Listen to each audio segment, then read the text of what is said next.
Hi, welcome back to PC Builder. I'm Jason. We've got great questions for this month's Q&A where you send in your questions and we answer them about the PC building market. Our GPU price is going to go down when the new series comes in. What are the best budget gaming cards to buy right now? And where's the market going overall?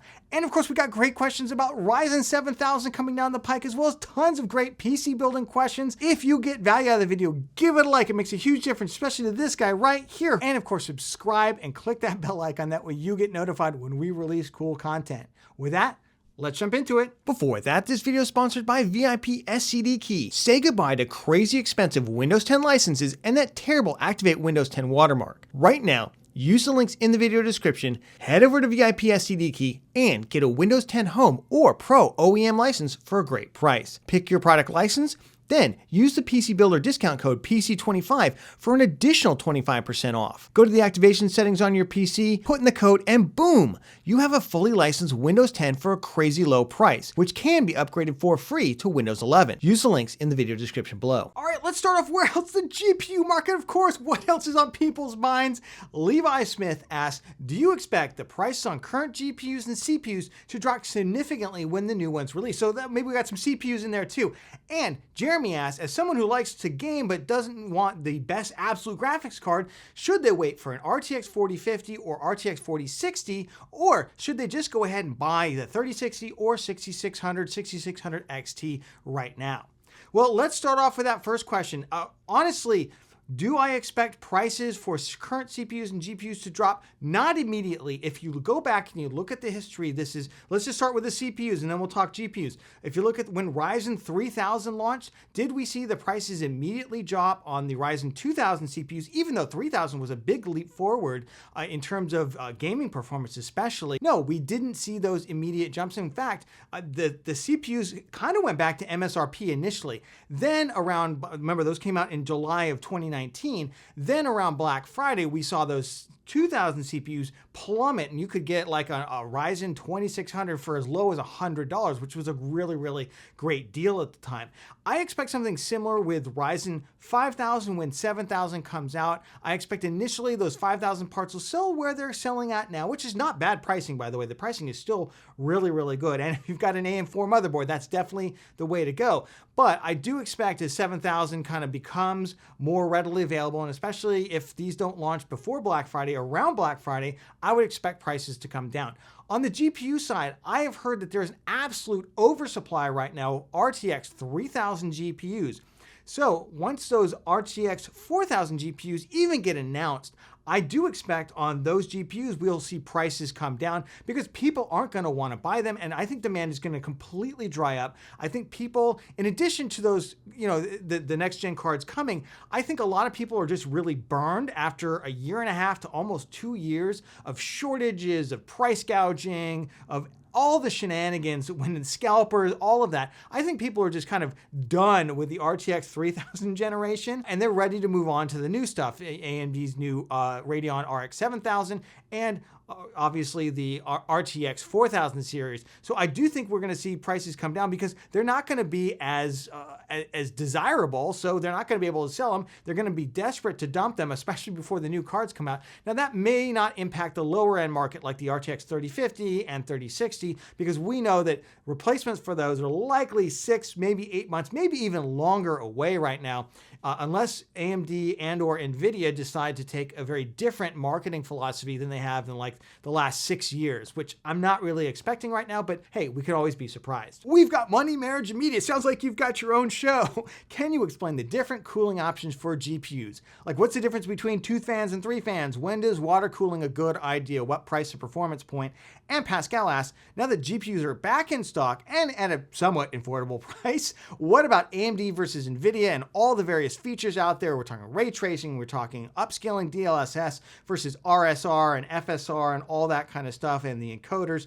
Well, the good news is we did a big video on the best GPU for gaming 2022. I'll leave a link to that down in the video description. We go through all of that kind of stuff to help you make these decisions, including when you decide to buy the base model, say of an RTX 3070 versus a slightly upscaled or fancier version of that RTX 3070 by a different vendor. Let's expand on that video a little bit though in terms of the cooling. So one of the things that we've seen in previous generations is we've seen cards that have insufficient cooling at the higher end. So in particular, I'm thinking about the ASUS TUF RX 5700 XT from last generation.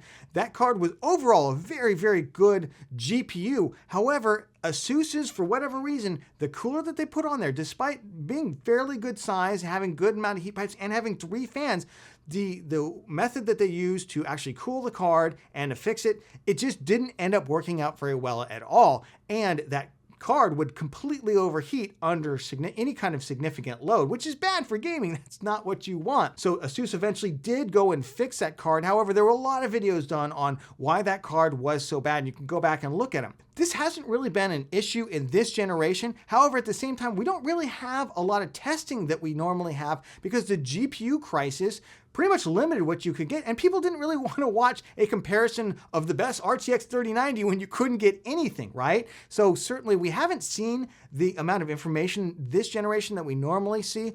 So that being said, I'm not really worried about 2 fans versus 3 fans at anything, say the mid tier to the low end. Those cards, in terms of the heat and the amount of power going into them, I would feel fine about getting almost any card. I know there's a BioStar RX 6600 XT where the heatsink was just so thin, it might well not even have been there. So I avoid that particular card, but otherwise I'd feel pretty good. It's only at the higher ends where we've potentially seen some issues. That being said, the new cooler designs, especially the blow-through coolers, those have been really, really good. They've extended the overall cooling surface. They've extended the overall mass of the heatsink itself. You've seen additional heat pipes. You've seen additional thermal pads in some instances, which has been really good. The issue that we've seen right now is really it's about the board power, especially some of the 3090 cards like from the EVGA and others that died while playing Amazon's new MMO, where suddenly we got this huge power spike.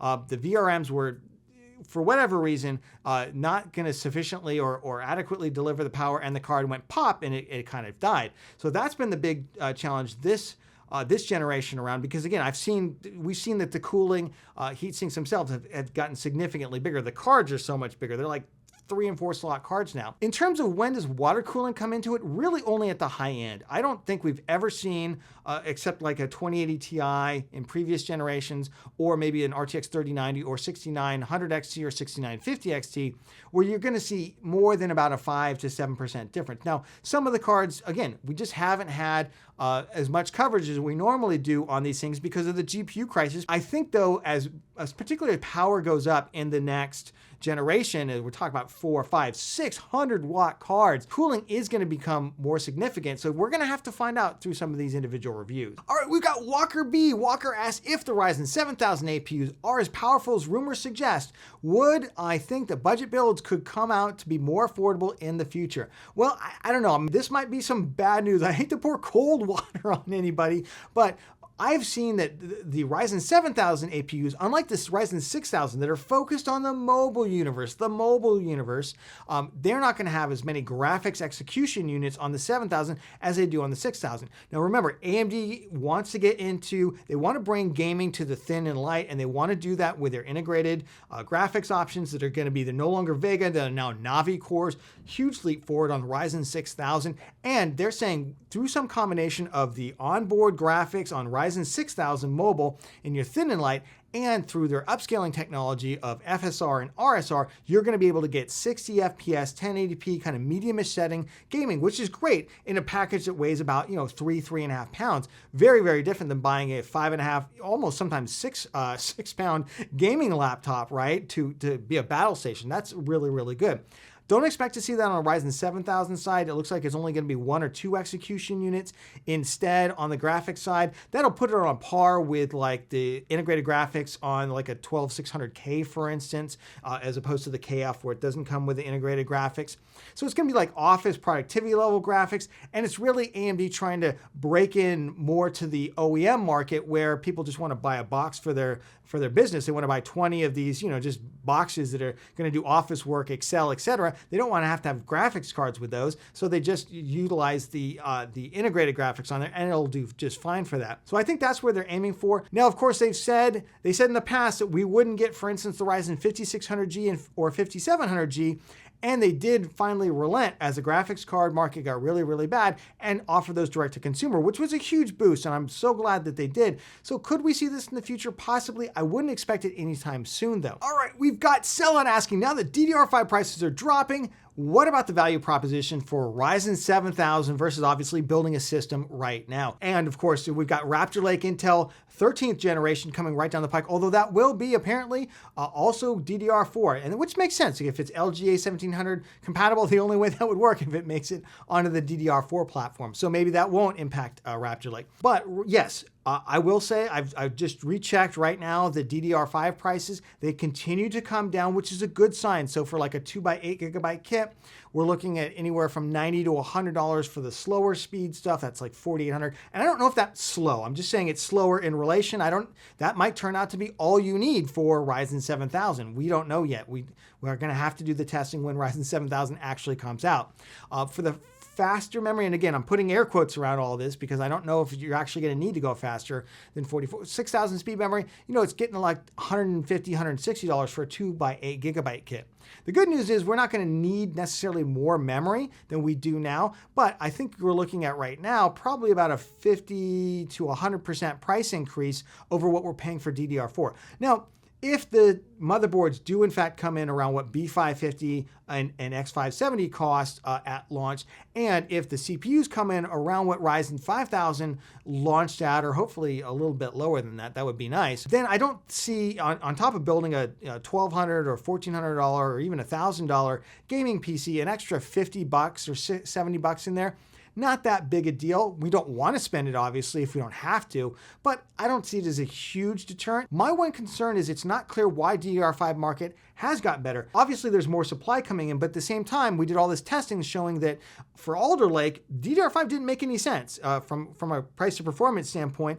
Even on the highest end systems, didn't really make any sense. DDR4, in fact, for some tasks, outperformed DDR5. All we're seeing there is that the memory controllers on Alder Lake, they're just not able to take advantage of DDR5 yet. It's not a failing in DDR5, it's just early implementation versus a very mature technology in DDR4. And I think my big concern is once Ryzen 7000 launch, if a bunch of people go out to build Ryzen 7000 systems and they all grab that DDR5 memory at the same time, will the market be able to supply it, or will we see a huge price spike right back to where we were when Alder Lake launched and everybody wanted DDR5 memory? That's the big unknown. I hope not. I would hope that those have been improved. I know AMD's really been focusing on that ahead of the Ryzen 7000 launch, that they've said as much. So I guess we're just going to have to wait and see. All right, Tech Wolf Cave asks, after building the PC, booting and setting everything up, what are the other things to consider? What else you need to do in the BIOS aside from setting up XMP? Are there still some configurations and other things to look out for? Yes, there absolutely are. Let's go through a couple of them. I still want to do a video on this. Let me know down in the comments if you'd like a what do you do after you build your PC video? What are the things to set up? I still do plan to do that. Just love to hear from the audience the kinds of things that you're interested in that video, as well as whether or not you want it. So let's start off. For XMP, we went over in our best memory for gaming 2022 video how to set up XMP, so I checked that out for sure.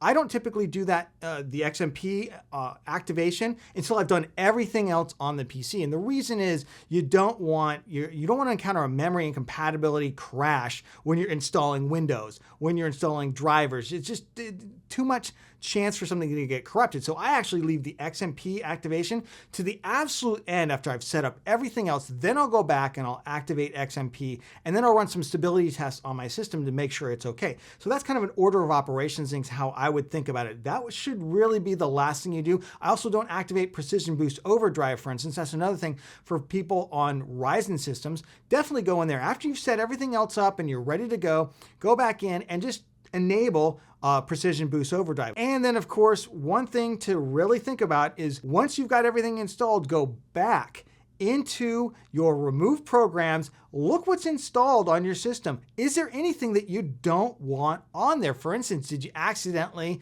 install Norton? There's a number of these software suites that the board partners, this is Gigabyte, this is ASUS, and others, will often have a checkbox in there to have you optionally install like Norton antivirus or McAfee or something of that nature, something that you may not want to do and that I don't typically do because it can slow your system down and use a lot of system resources. Make sure none of that got installed. One of the things to look out for is this the Patriot RGB software. This is something that Kyle from Bitwit pointed out, did a whole video on how this one little piece of software that's made to control RGB on Patriot SATA drives is basically breaking people's installations. It's breaking a lot of things in their PC. And if you just go ahead and get rid of the dang thing, it clears up a lot of issues.